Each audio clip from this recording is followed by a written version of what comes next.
So a lot of the work being done these days on board the International Space Station, not only to continue scientific research and things like that, but also to prepare us for what's coming next. Exploration to very far off destinations, asteroids, Mars, Moon, all these places we're really excited to go. And while there's a lot of work being done in space, there's also a lot of work being done down here on the ground.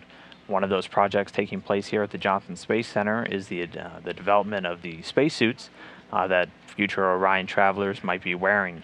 Joining me now to talk about the work that's taking place is NASA astronaut Rex Walheim, who's the chief of the exploration branch inside of the astronaut office, works pretty heavily with Orion, and has been very integral in a lot of these tests.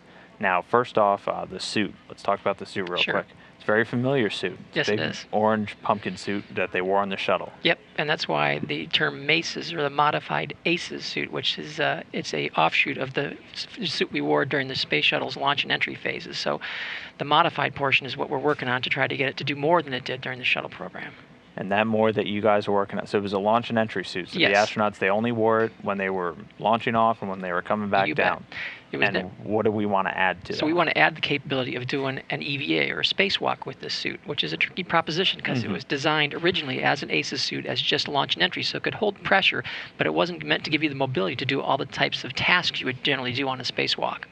Now, why would we want to just, because traditionally we've had two suits. We've had the launch and entry, and we've had the great big EMU, the great big white spacewalking suit. Why would we just want one? You bet. Now, if I had my druthers, I'd take my white EMU spacewalking suit with me wherever I go in space. However, with the Orion program, we're going beyond low Earth orbits. We're going out to these deep space destinations.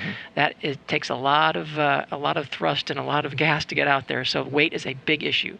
So anything we can do to reduce the weight, the launch weight and the landing weight, actually also, is very important. So if we can make a suit that can do both the launch and entry, which the orange ACES suit did in the shuttle area, and also is able to carry out the EVA or the spacewalk functions that our big white spacewalking suit did, then we can save a tremendous amount of weight.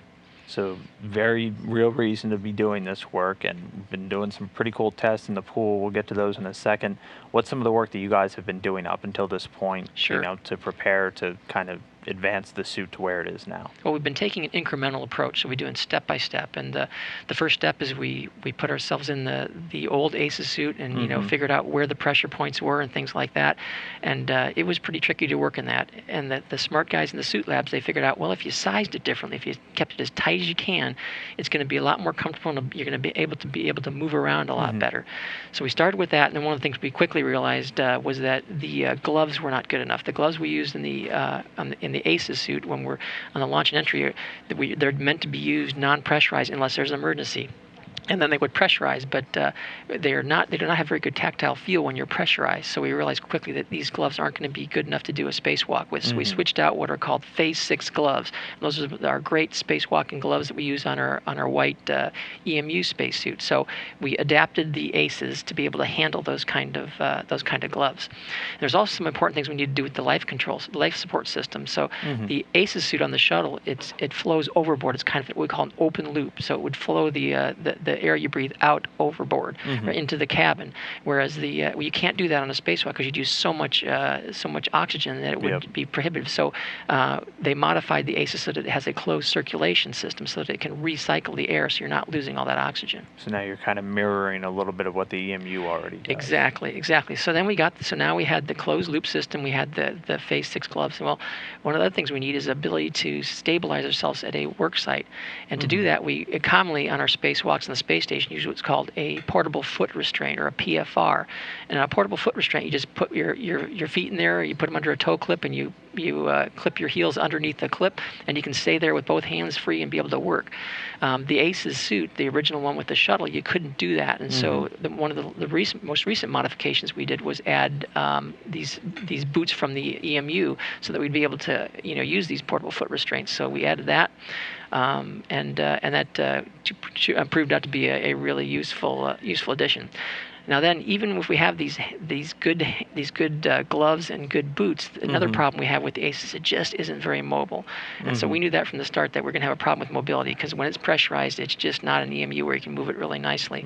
So we've added some arm bearings to be able to move the arms a little bit. And so On the test we did last week, we had 2 suits in the water for the first time, 2 modified ACES suits for the first time, and I worked with Dan Burbank, and he had the modified ACES without the arm bearings, and I had them with the arm bearings. So we got to compare that and see what those arm bearings do for you. And then next week we'll get in the pool again, Dan and I, and I get the suit without the arm bearings, and Dan gets the arm bearings. So we actually have some of the video from last week as well, so we can see you guys working in the pool. So just, I mean, walk me through. What are we looking at right now? So you see the familiar orange suit that we wore on the shuttle, but you also see a bunch of white objects. One of the big ones you see on my legs there, and Dan's legs, are weights. We have to have weights to keep us neutrally buoyant. But then you'll see a little bit below, you see that we've got the white boots on. You can see that. So those are the spacesuit, the EMU boots, and we have white gloves, which are our Phase 6 gloves also. And so it's kind of a combination there of the 2 suits.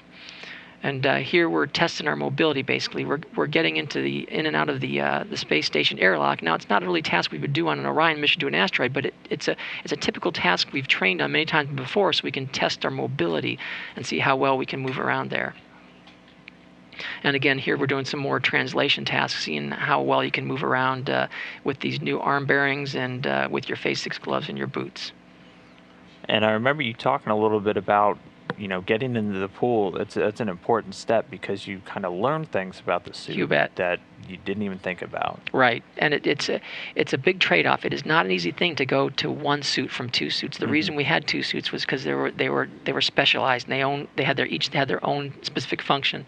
So when you're trying to combine 2 suits, it gets a little tricky. Obviously, when you're going to have only 1 suit, when you're in the launch phase, you're going to be unpressurized nominally. So normally you wouldn't have it pressure. So you want the suit to fit comfortably when you're just sitting in the rocket during the launch phase. And so that's important. Because you're there, you're in there. You're going to be there for many hours, So, but then if you're going to do a spacewalk, that comfortable, loose-fitting suit may not be great for doing a spacewalk when it's pressurized, because the suit bulges out and it tends to extend. Move, right? Now you can't move as well, so it can be a bit of a problem from that. So you got to have a bit of a compromise. And I found that out a little bit the hard way on the last test. Was that I did a suit fit check before this run, and so I thought I had a good suit fit check. They originally tried me in 1 suit that was very, very tight, and I said, this is a little bit too tight. I don't think we'll be able to do that.